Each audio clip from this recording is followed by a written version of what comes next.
عليكم ورحمة الله وبركاته، كيفكم؟ ان شاء الله انكم طيبين وبأحسن حال. كثير مننا يتمنون انهم يقابلون ناس مثلهم بالضبط، نفس صفاتهم، نفس تفكير، نفس الاشياء اللي يهتمون فيها، نفس ذوقهم، نفس كل شيء يسوونه بالضبط. فانا صراحة اتمنى القى ذا الشخص اللي يشبه لي بالضبط. والله اني ادور واحد يشبه لي، شيء فلن تسولف مع واحد يشبهك، نفس تفكيرك، نفس كل شيء. لقيت موقع يقول انه يجيب واحد توأم روحك بالضبط، نفس اللي قلته لكم تو، انه واحد يشبهك بكل الصفات بكل التفكير بنفس كل شيء بالضبط. قلت خلني اجربه معكم، وطبعا هو راح يسالني اسئله شخصيه يعني ما حد يعرفها عني، لازم انا اجاوبها، وراح اجاوبها وانتم تعرفون هذه الاجوبه. واو، فراح تعرفون عني اشياء شخصيه، يعني اللي حاب يتلقف ويعرف عني اشياء ما حد يعرفها. كملوا الفيديو للنهايه، ولا تنسون الاشتراك الان واللايك، وما بقى شيء على 300,000 باذن الله. فحبيت اذكركم ان حساباتي كلها تحت في الوصف، سناب شات، انستغرام، تويتر، اي برنامج تلقون حسابات تحت في الوصف. يلا نبدا. تم انشاء هذا الاختبار من قبل مجموعه من الباحثين في الصين،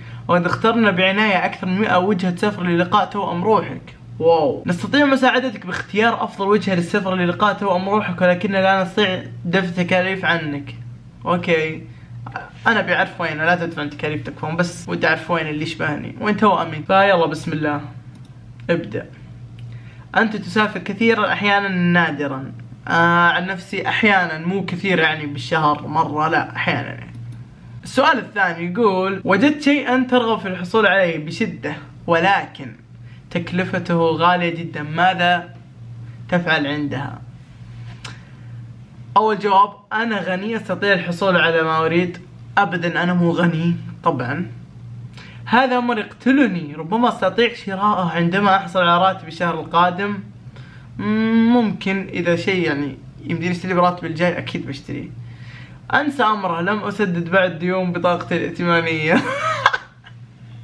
لا صراحة عن نفسي لا، هذا أمر يقتلني. ربما أستطيع شراءه عندما أحصل على راتبي الشهر القادم. أحسن جواب الثاني يناسب لي، إني راح أنتظر لين تجيني فلوس وأشتري هذا الشيء أو أجمع. فطبعا الجواب الثاني. هناك 3 مسارات في مفترق طريق جبلي، أي منها تختار؟ الطريق الذي يحتوي مؤشرات ودلالات على أن الجميع سلكوه، ممل جدا. الطريق الذي يحتوي مؤشرات ودلالات على أن قلة فقط سلكوه، مثير اهتمام. الطريق الذي لا يحتوي على إشارات والذي يبدو مذهلا مع إطلالات خلابة. واو، والله شكله ذا طريق فلة. طبعا بختار الطريق الأخير اللي فيه إطلالات خلابة ومذهل.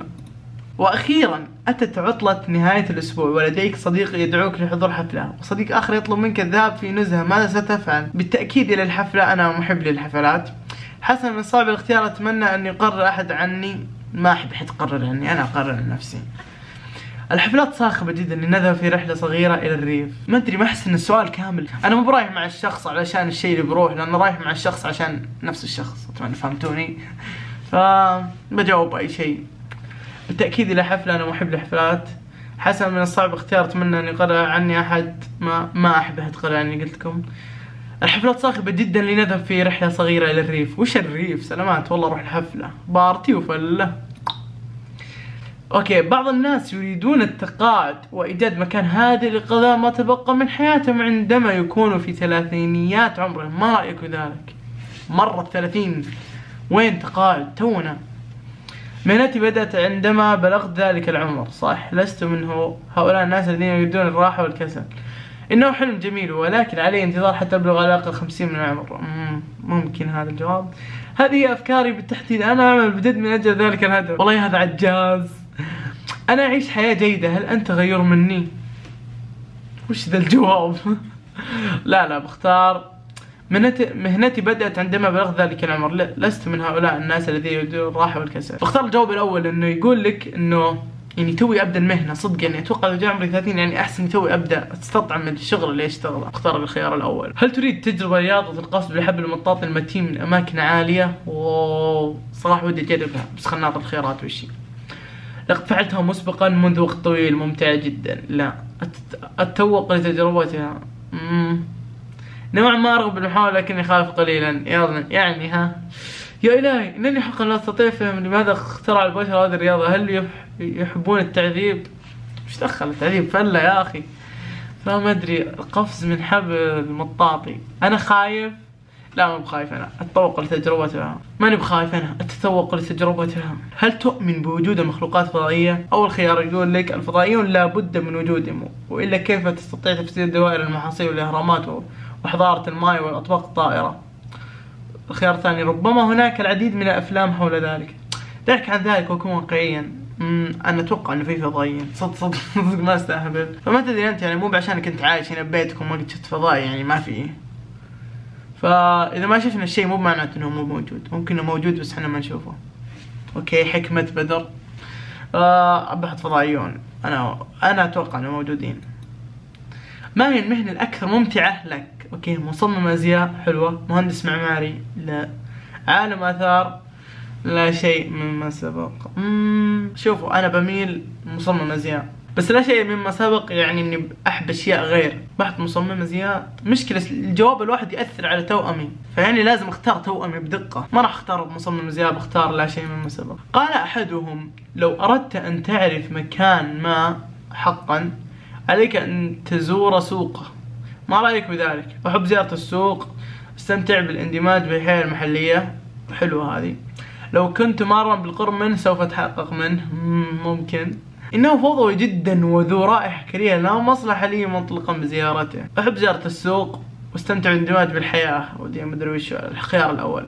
ما رأيك بالحرف اليدوية التقليدية؟ تعجبني الجودة العالية منها وأنا أحبها حقا، طالما هي عملية لا أهتم إن كانت مصنوعة يدويا أو لا. صح دائما تؤدي نفس الغرض وشوية إذا يدوي أو لا، بس تعبون الناس يعني وعشان تغلون السعر تقولون شغل يد. إنه القرن 21 لماذا يرغب الناس في صرف الكثير من الوقت والطاقة على هذه الأشياء؟ طبعا ما لي دخل فيهم والناس مهتمين إنهم يسوون هذا الشيء، فبختار طالما هي عملية لا أهتم صدق. هل تهتم بالهندسة المعمارية عندما تزور الأماكن؟ تقريبا أنه السبب الوحيد الذي يدفعني للذهاب لا. سوف ألقي نظرة ولكني لا أفهم بها، ممكن.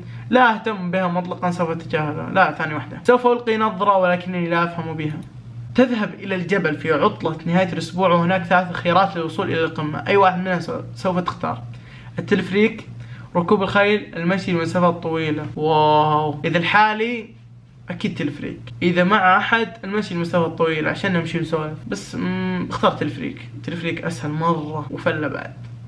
ما هي مادتك المفضلة عندما كنت في المدرسة؟ التاريخ، الإنجليزية، أيوة، الرياضيات، يعني أحب الرياضيات بس إني ساقط فيها.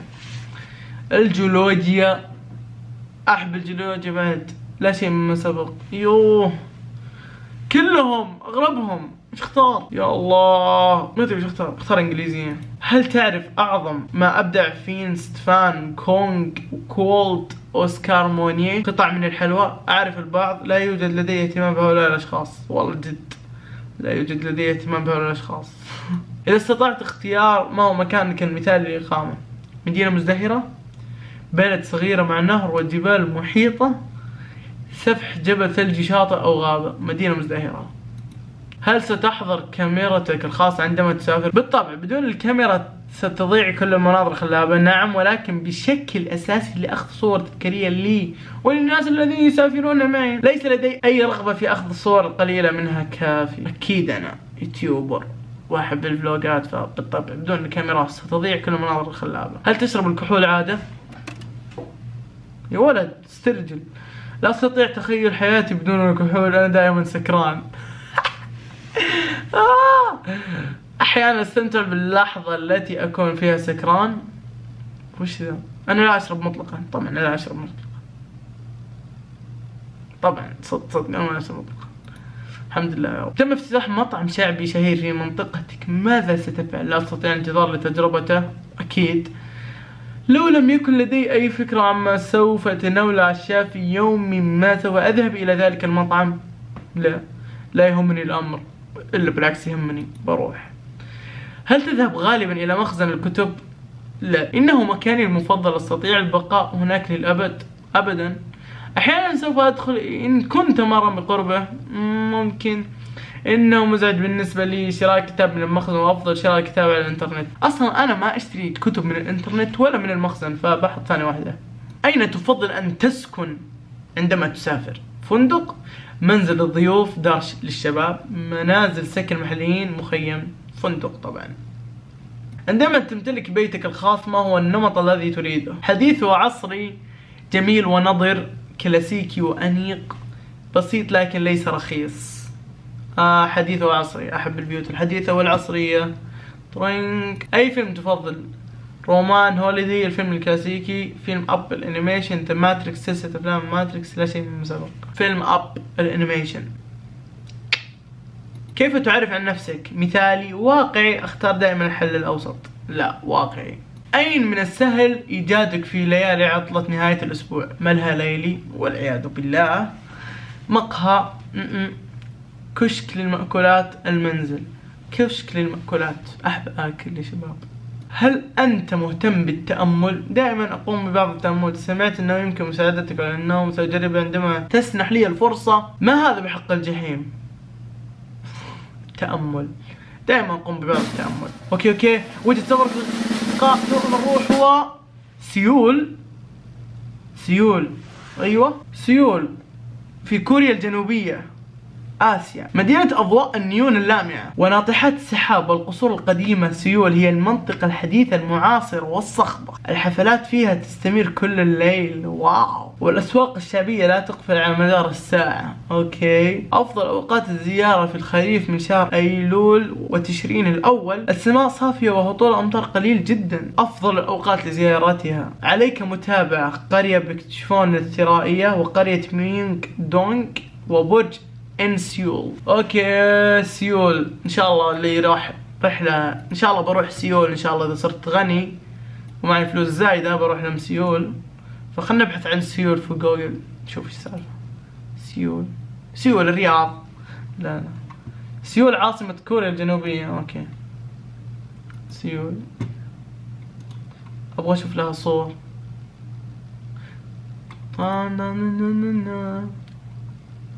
واو يا شباب، والله سيول حلوة تصدقون. واو خلاص انا قررت بروح لمسيول يا شباب. ان شاء الله اذا سنحت لي الفرصة بروح لمسيول والقى توأمي، وان شاء الله بنصير اعز الاصدقاء انا وياه. اكتبوا لي تحت في الكومنتات، ولا تنسون تكتبوا لي تحت في الكومنتات اذا لقيتوا التوأم حقكم ومن اي دولة، وراح اقرا كومنتاتكم كلها واحط لها قلوب، لايك، اشتراك. سلام عليكم.